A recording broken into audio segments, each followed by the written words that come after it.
அடேங்கப்பா! இப்போ ஒரு செய்தி வந்திருக்கு பாருங்க. தமிழ் சினிமாவே ஒரு நிமிஷம் ஆடி போயிருச்சு. சத்தியமா சொல்றேன்.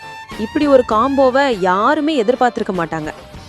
நம்ம சூப்பர் ஸ்டார் ரஜினிகாந்த் அவர்கள் அடுத்து நடிக்க போற படத்தை உலகநாயகன் கமல்ஹாசன் சாரோட ராஜ்கமல் ஃபிலிம்ஸ் தயாரிக்க போகுது. ஆமாங்க, நீங்க கேட்டது கரெக்ட் தான். கமல் தயாரிக்க ரஜினி நடிக்கிறாரு. யோசிச்சு பாருங்க, தமிழ் சினிமாவோட 2 பெரிய தூண்கள் இவங்க. 50 வருஷமா நண்பர்களா இருக்காங்க. அவங்களோட இந்த 50 வருஷம் நட்பை கொண்டாடுற விதமா கமல் சார் இந்த பிரம்மாண்டமான படத்தை தயாரிக்கிறாரு. இதுவே ஒரு தனி வரலாறு. ஆனா ஒரு சர்ப்ரைஸ் இங்க தான் இருக்கு. இந்த மெகா ஹிட் கூட்டணியோட டைரக்டர் யாரு தெரியுமா? நம்ம அருணாச்சலம் படத்தோட டைரக்டர். 28 வருஷம் கழிச்சு மறுபடியும் தலைவரோட சுந்தர்சி இணையறாரு.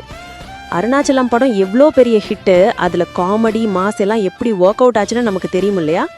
சுந்தர்சி பாடம்னா கலகலப்புக்கும் என்டர்டெயின்மெண்ட்டுக்கும் பஞ்சமே இருக்காது.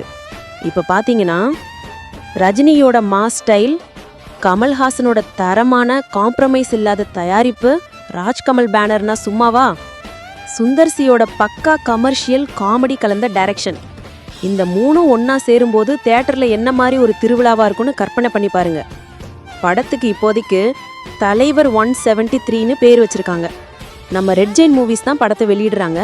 கமல் சாரே அவரோட ட்விட்டரில் ரஜினி சாரோட இருக்கிற ஒரு ஃபோட்டோவை போட்டு கவிதை மாதிரி காற்றாய் மழையாய் நதியாய் பொலிவோம் மகிழ்வோம் வாழ்வோம் அப்படின்னு ரொம்ப நெகிழ்ச்சியாக அறிவிச்சிருக்காரு.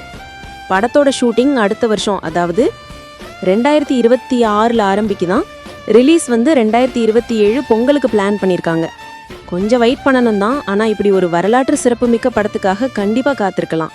மொத்தத்தில் இந்தியன் சினிமாவே திரும்பி பார்க்குற மாதிரி ஒரு அறிவிப்பை கொடுத்துட்டாங்க. இது கண்டிப்பாக ஒரு மெகா பிளாக் பஸ்டர் படமாக தான் இருக்கும்.